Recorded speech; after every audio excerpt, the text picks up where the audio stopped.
017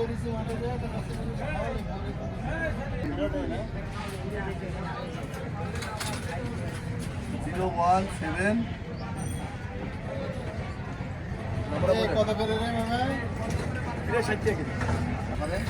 268 ভালো আছে দাদা। বলেন। এই লাউ শাক আছে, পটল আছে, উস্তে আছে, ভেন্ডি আছে, খাড়া আছে, খিরে আছে। তাহলে এসে শশা কত, খিরে কত করে? খিরে মাত্র 60 টাকা। গত বছর কত ছিল? ওই 100 টাকা 80 টাকা এরকম ছিল গত বছর। আর বেগুন?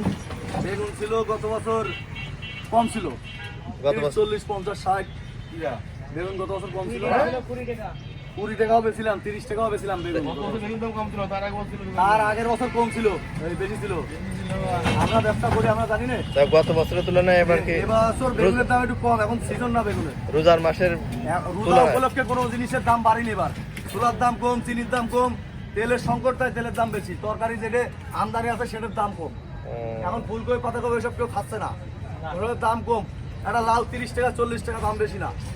স্বাভাবিক। 80 টাকা কেজি, উস্তে 80 টাকা কেজি, ঠিক আছে। ভেন্ডি 100 টাকা কেজি, টমেটো 20 টাকা কেজি, তারপরে কাঁচা জল 80 টাকা কেজি, এর কোনো দাম বেশি না, এটুক থাকবেই। টাকা বলেন কি কি দেবো? আমার আছে লাউ কেন? লাউ খাওয়া যাবে না। ভালো লাউ হ্যাঁ, হচ্ছে হচ্ছে হচ্ছে। বাহ। আপনি বাসে নেবেন, মাল নেবেন না? উস্তে 20 টাকা পোয়া দেবো 1 কেজি। আপনি না